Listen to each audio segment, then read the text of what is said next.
Assalamualaikum warahmatullahi wabarakatuh. Asyhadu an la ilaha illallah wahdahu la syarika lah wa asyhadu anna Muhammadan abduhu wa rasuluh. Amma ba'du, a'udzu billahi minasyaitonir rajim. Bismillahirrahmanirrahim. Ibu-ibu, mohon waktunya sebentar ya.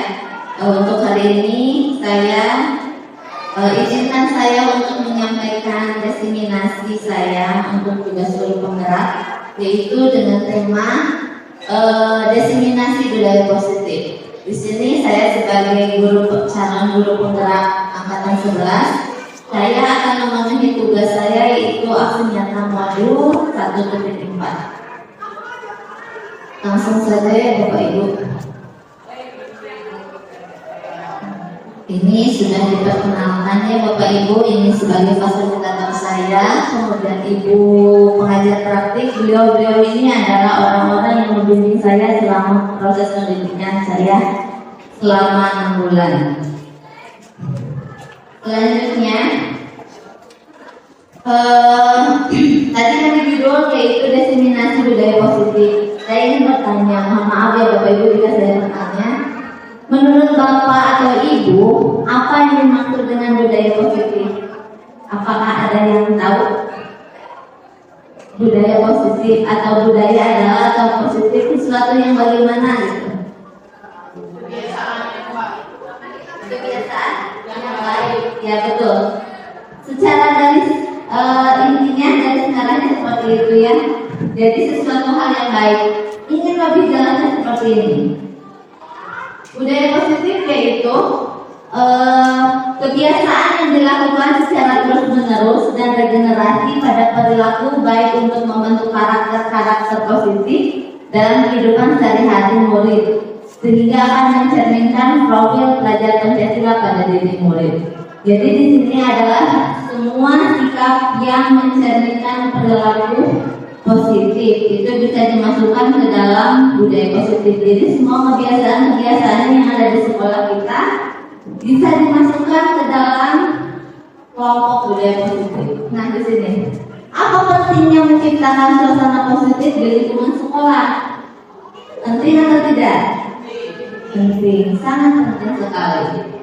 Di sini, menciptakan suasana positif di lingkungan sekolah memberikan dampak yang positif bagi kesejahteraan siswa, motivasi keterlibatan, hubungan antar personal, kemudian keamanan, disiplin, dan pengembangan karakter. Ini menciptakan fondasi yang kokoh untuk pembelajaran yang efektif, perkembangan pribadi yang baik, dan mensukseskan siswa secara keseluruhan. Ya, jadi sangat penting sekali. Banyak di kita ya kegiatan-kegiatannya di sini. Salah satu contohnya yaitu penanaman yang profil Pancasila itu adalah ketuhanan yang Maha Esa dan bertawakal yang berakhlak mulia.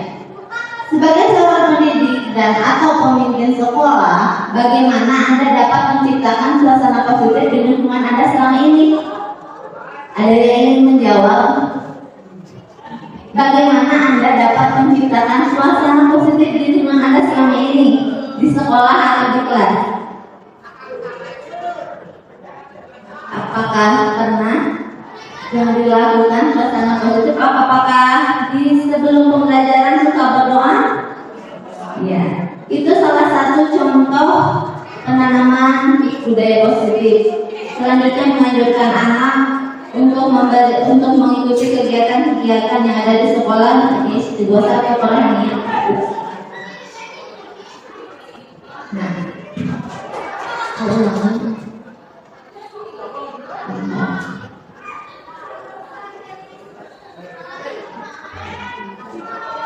di sini ada budaya positif terdiri dari beberapa bagian.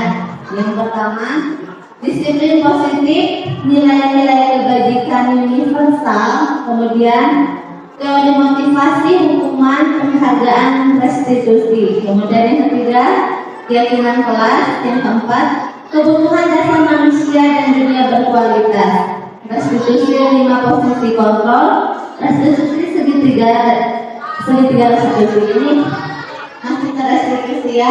Jadi 6 hal ini akan kita kupas untuk hari ini. Minimal ada gambaran untuk bisa kita semua. Selanjutnya, teori kontrol. Teori kontrol merupakan proses pengaturan perilaku dan reaksi kita terhadap tujuan atau standar yang ingin dicapai, bukan hanya merespon rangsangan eksternal. Ada miskonsepsi tentang teori kontrol menurut Dr. William Glasser. Yang pertama, ilusi guru mengontrol murid. Kemudian, ilusi bahwa semua penguatan positif efektif dan bermanfaat. Kemudian lagi, ilusi bahwa kritik dan membuat orang merasa bersalah dapat menguatkan karakter. Yang keempat, ilusi bahwa orang dewasa memiliki hak untuk memaksa. Ini adalah sebuah miskonsepsi. Jadi ini adanya ketidakpasan, tidak tepat. Selanjutnya,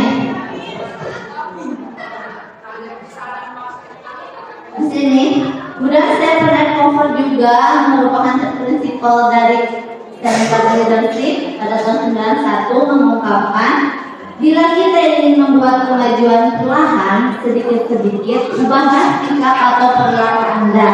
Jadi dari diri kita sendiri. Namun bila kita ingin memperbaiki cara-cara utama kita, maka kita perlu mengubah kerangka acuan kita. Ubahlah bagaimana Anda melihat dunia, bagaimana Anda berpikir tentang manusia. Ubahlah paradigma Anda, skema pemahaman dan penjelasan aspek-aspek tertentu tentang realistis. Mengubah paradigma stimulus respon kepada pendekatan teori kontrol. Stimulus respon adalah reaksi yang terjadi secara otomatis. Di sini akan ada mengubah paradigma stimulus respon kepada pendekatan teori kontrol. Di sini akan ditayangkan tabel mengenai dua hal tersebut. Jadi ibu bisa membandingkan. Ini stimulus respon yang awalnya realitas atau kebutuhan kita sama, diubah ke sini realitas kebutuhan kita berbeda-beda.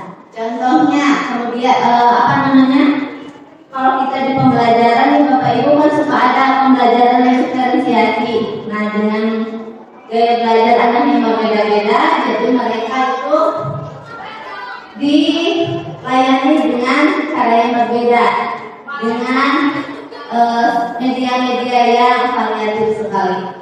Nah, orang melihat hal yang sama, karena setiap orang memiliki gambaran yang berbeda.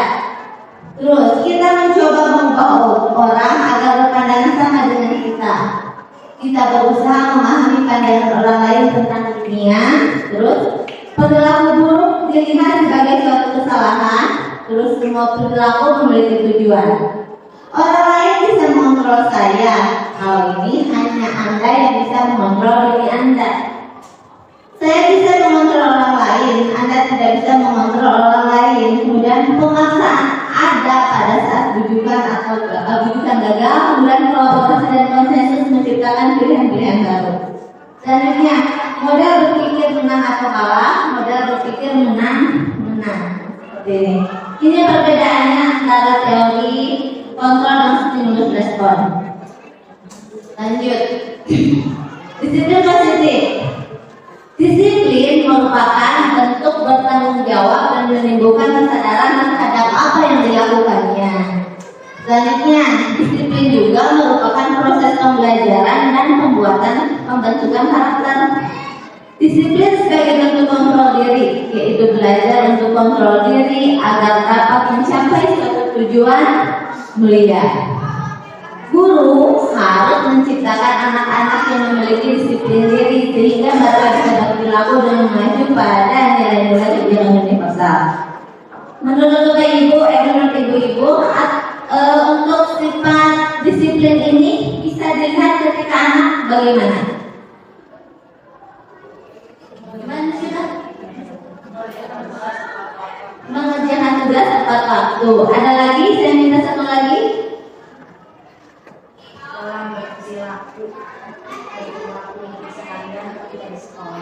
Berperilaku kesenian ketika di sekolah, misalnya ya seperti itu ya. Ada contohnya seperti itu. Ini disiplin positif. Nilai-nilai kebijakan yang universal ini merupakan payung besar dari sikap perilaku kita dan fondasi untuk membangun motivasi intrinsik. Jadi membangun nilai-nilai profil pelajar Pancasila. Di sini ada profil pelajar Pancasila. Yang pertama, beriman bertakwa pada Tuhan Yang Maha Esa, berakhlak mulia, 2 mandiri, 3 bernilai kritis, 4 berkepentingan global, 5 bergotong royong, dan 6 kreatif. Nah, sini contoh nilai-nilai kebajikan dari barusan yang profil pelajar Pancasila yang barusan. Di sini ada nilai kebajikannya, contohnya rinciannya seperti ini: toleransi, rasa hormat, integritas, mandiri, menghargai, antusias, empati, keingintahuan, kreativitas, kerjasama, percaya diri, komitmen. Dari semua sikap yang dicerminkan di sekolah, kebiasaan baik di sekolah itu, ini tuh harus mencerminkan sikap-sikap ini. Terus misalnya kejujuran juga sama termasuk. Ini percaya diri, kreatif, pekerja keras, kepemimpinan, keadilan, baik dan rendah hati, toleransi, kedamaian dan kesatuan. Di sini ada ya. Selanjutnya, motivasi perilaku manusia. Dan Golden dalam bukunya Restructuring School Discipline menyatakan ada 3 motivasi perilaku manusia. Yang pertama, motivasi eksternal, untuk menghindari ketidaknyamanan atau hukuman. Ini biasanya yang dilakukan anak-anak usia di bawah, biasanya di usia SD, biasanya SMP juga ada seperti itu ada. Ini mereka melakukannya itu untuk menghindari ketidaknyamanan dan hukuman. Biasanya mereka melakukan hal apa? Untuk mendapatkan imbalan atau penghargaan dari orang lain. Selanjutnya, ini motivasinya apa kita? Saya misalnya mau datang ke sekolah pagi-pagi karena akan diberi hadiah oleh siapa, misalnya seperti itu. Motivasi intrinsik, untuk menjadi orang yang mereka inginkan dan menghargai diri sendiri dengan nilai-nilai yang mereka percaya. Guru harus mampu memunculkan motivasi intrinsik pada diri murid dalam melakukan disiplin positif. Jadi yang harus memunculkan itu yang ini, jangan dulu yang ini dulu, tapi yang penting yang ini. Kenapa? Karena ketika kita misalnya ada penghargaan dari luar, misalnya kita ngasih penghargaan itu sifatnya sementara. Sementara kalau yang ini enggak sementara, dan itu tertanam di dalam diri anak namanya. Jadi ini yang lebih ditekankan yang ini untuk kita biasakan di sekolah dan kita biasakan pada anak. Jadi lebih kepada menjadi orang yang mereka inginkan, menghargai diri sendiri dengan nilai yang mereka percaya. Dengan cara apa? Disadarkan. Kalau di konseling biasanya disadarkan anaknya melalui cara-cara tertentu. Jadi mereka paham dan memecahkan masalah mereka sendiri. Sekarang motivasi intrinsik. Orang dengan motivasi ini akan bertanya, akan menjadi orang yang seperti apa gitu. Orang yang seperti apabila saya melakukannya, mereka melakukan sesuatu karena nilai-nilai yang mereka yakini dan hargai, dan mereka melakukannya karena mereka ingin menjadi orang yang melakukan nilai-nilai yang mereka yakini tersebut. Ini adalah motivasi yang akan membuat seseorang mereka memiliki disiplin positif, karena motivasi berperilakunya bersifat internal bukan eksternal. Lanjut. Keyakinan sekolah atau kelas. Mengapa keyakinan kelas? Mengapa tidak peraturan kelas saja? Dan terjadi ibu antara peraturan sekolah dengan keyakinan kelas. Dan apa yang membedakan antara keyakinan kelas dan peraturan kelas? Dan karena apa kira-kira? Ada yang sudah tahu? Ya. Kalau peraturan kelas atau peraturan sekolah biasanya dibuat oleh satu pihak. Kalau keyakinan kelas oleh sama-sama. Seperti itu bisa dikatakan seperti itulah kalau secara kita ya seperti itu. Keyakinan sekolah atau kelas. Nilai kebajikan universal yang disepakati secara tersirat dan terlepas dari latar belakang murid. Guru berperan membuat keyakinan kelas dengan berkolaborasi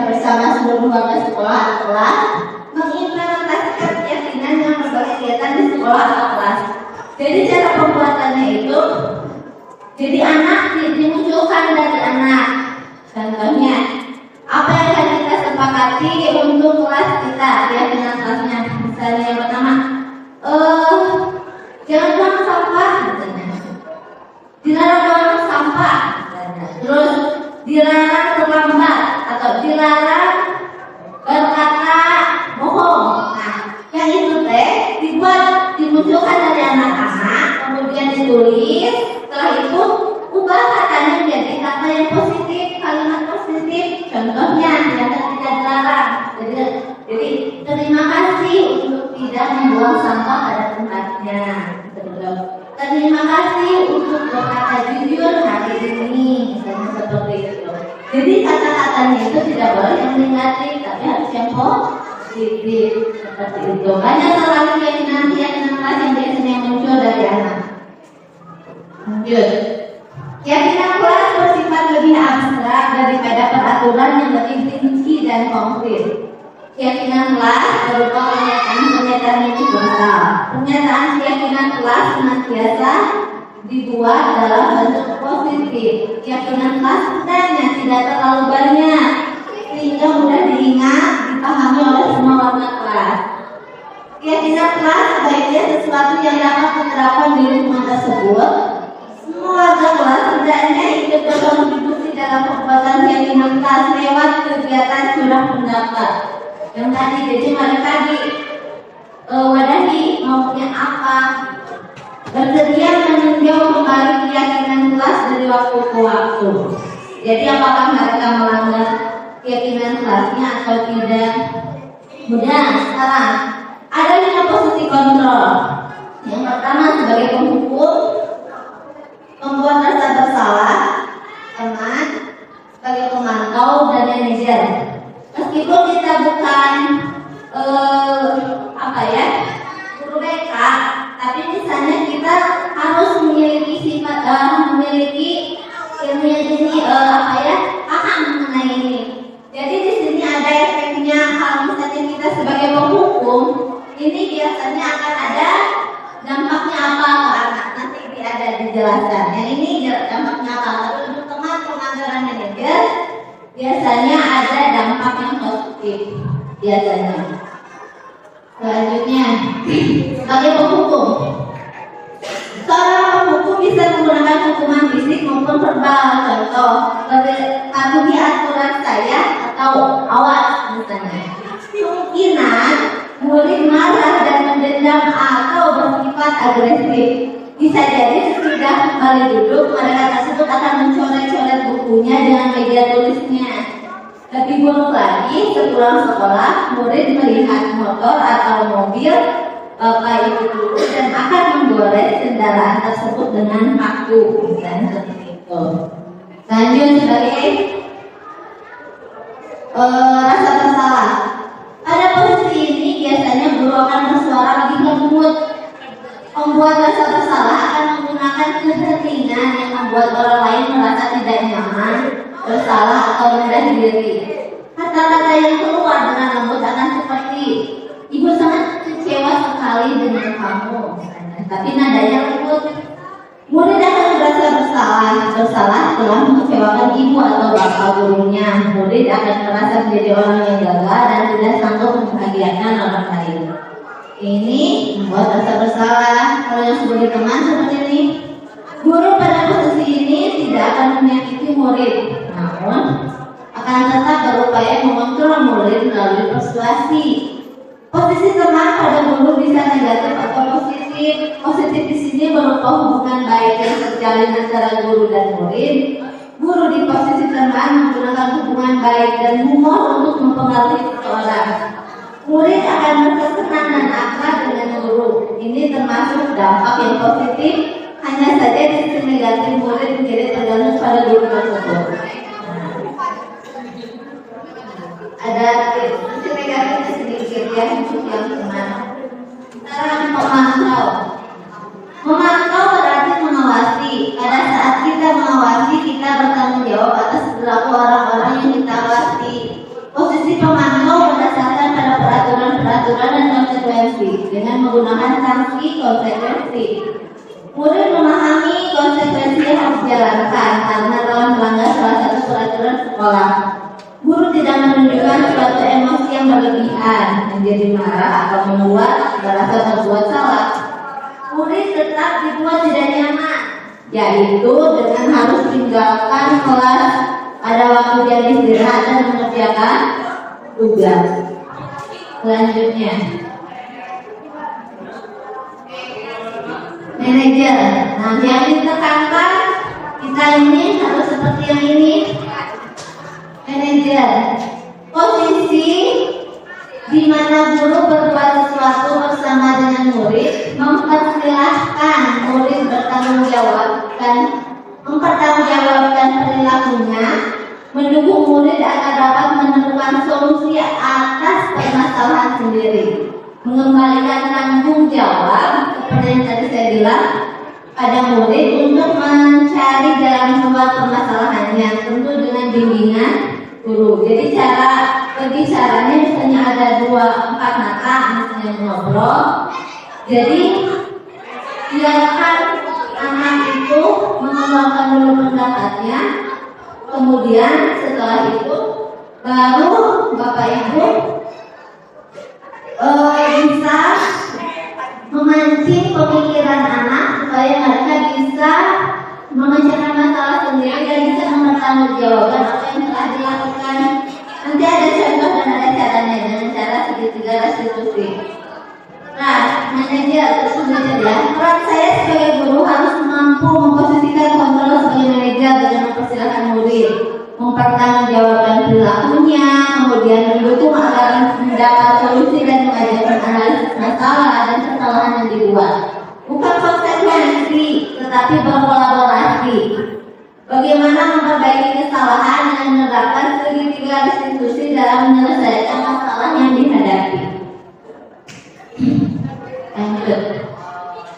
Kebutuhan dasar manusia.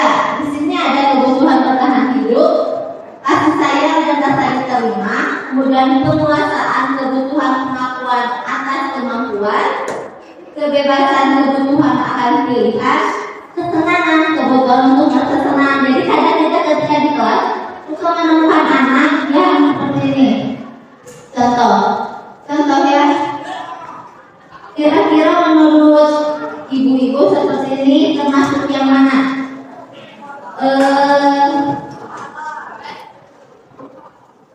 Anak itu awalnya murung.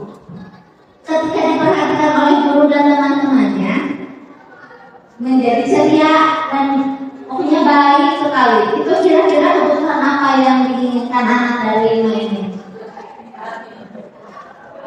Perhatian, berarti maksudnya dia mana? Kasih sayang, rasa diterima. Jadi kita tuh harus paham kalau anak tuh punya ini cuma kebutuhan ini. Terus yang ini lapar. Anak itu ada satu anak yang lapar, suka lapar, terus berpakaian yang rapi. Itu kira-kira mereka lahirnya ke mana? Makan. Mereka bukan untuk hidup. Kalau senang seperti ini misalnya, jangan ya seperti ini. Kalau senang seperti ini. Inilah contoh dari penerapan segitiga restitusi ya Bapak Ibu. Yang telah saya praktekkan anak-anak. Kamu sering tidak melaksanakan tugas sebagai koordinator tiket ya? Iya Bu, Kenapa nak? saya selalu saja mempersiapkan. Oh begitu. Berapa kali kamu tidak tiket? 5 kali Bu saya tidak tiket. Oh begitu. Apakah kamu mengetahui kalau tidak tiket itu termasuk kesalahan dan tidak melaksanakan tugas juga termasuk kesalahan? Iya Bu, saya tahu. Minta maaf ya Bu. Ya, tidak apa-apa. Mungkin untuk beberapa orang akan merasakan rasa malas dan malu sampai tidak melaksanakan tiket. Tapi yang terpenting kamu bisa belajar dari kesalahan dan berusaha untuk memperbaikinya. Setuju? Iya Bu, saya sangat setuju. Baik, dan Ibu yakin kamu memiliki alasan yang lain mengapa tidak tiket. Nanti ke depannya kita cari solusinya ya. Tapi kamu ingatkan ketika kita menyusun keyakinan kelas, kita tidak melanggar. Saya ingat Bu, tiket dan menjadi bagian dasar kebersihan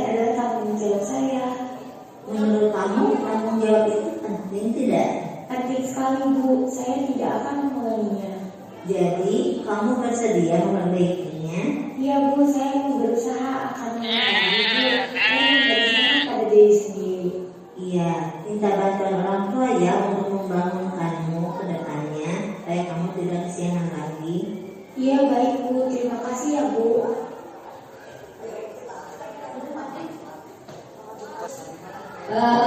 Video yang barusan itu ibu merupakan contoh dari penerapan segitiga distribusi. Jadi ceritanya itu segitiga tersebut sering terlambat, sering tidak melakukan piket sebanyak 5 kali. Kemudian teman-teman itu komplain sehingga wali kelas memberikan arahan kepada Cerda mencoba melakukan dengan cara segitiga distribusi. Sebenarnya segitiga distribusi ini adalah cara sederhana. Tidak seperti untuk yang kasus-kasus tertentu mungkin ada teknik yang lainnya, tapi ini hanya ya kasus sederhana saja. Ibu sekarang untuk tayangan yang kedua tentang segitiga distribusi. Ceritanya adalah seorang siswa yang menjambak rambutnya, kemudian dipukuli oleh temannya. Cerita yang dibuat seperti itu ya. Jadi ini adalah contoh penerapan segitiga distribusi. Bisa dijelaskan.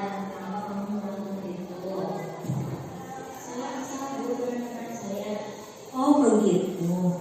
Ibu juga pernah menemukan anak seperti itu, tapi dulu tidak apa-apa kalau merasa kesal.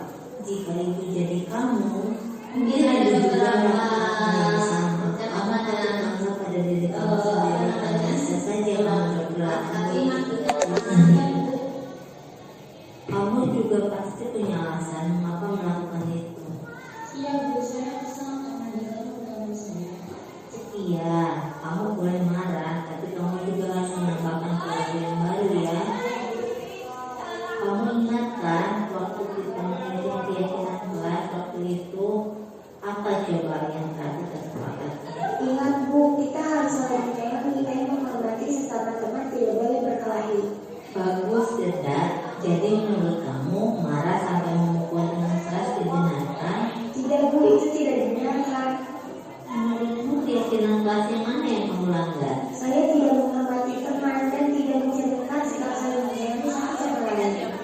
Jadi menurut Cerda, apakah saling menyayangi dan menghormati teman itu penting?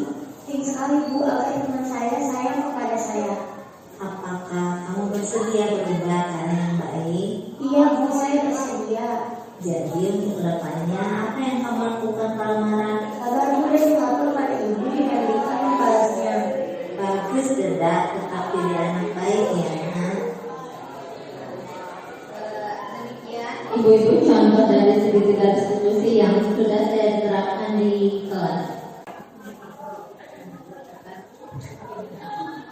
Barusan Bapak Ibu sudah melihat ya contoh dari segitiga distribusi, kemudian posisi kontrol yang ini ya, posisi kontrol. Ada lagi disiplin positif tadi sudah dibahas. Tinggal sekarang selanjutnya ini pembahasan. Kemudian aksi nyata yang dilakukan ini adalah aksi nyata yang dilakukan. Yang pertama, murid mampu membuat keyakinan kelas. Jadi ya saya ingin menyampaikan juga kalau misalnya aksi nyata di kelas saya setiap hari Jumat seperti ini karena kita bertemu di hari Jumat ya, murid mampu membuat keyakinan kelas. Jadi siswa dibiarkan untuk mencurahkan pendapatnya dan membuat keyakinan kelas bersama. Murid dapat melaksanakan budaya 3S, salam, senyum, dan sapa, dan budaya literasi. Budaya literasi di sini ketika mereka sebelum kegiatan kelima, maka melakukan mengaji, meskipun itu ya kita baru mulai beberapa pertemuan, setelah itu membaca artikel atau buku. Jadi budaya literasinya dilakukan. Coba ya. Sekarang ini yang bapak saya jelaskan. Selanjutnya selesai. Ya demikian. Apakah ada yang ditanyakan ibu-ibu untuk sesi diseminasi kita hari ini, atau sudah cukup? Cukup. Terima kasih. Mudah-mudahan bermanfaat ya Bapak Ibu untuk kegiatan hari ini. Ada lagi sebentar. Terakhir.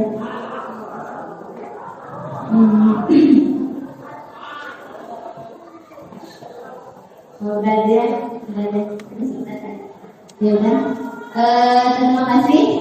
Mohon maaf apabila ada kekurangan atau kesalahan karena masih belajar untuk menyampaikan hasil saya untuk pengisian tugas asli nyata. Demikian, wabillahi taufiq wal hidayah. Wassalamualaikum warahmatullahi wabarakatuh.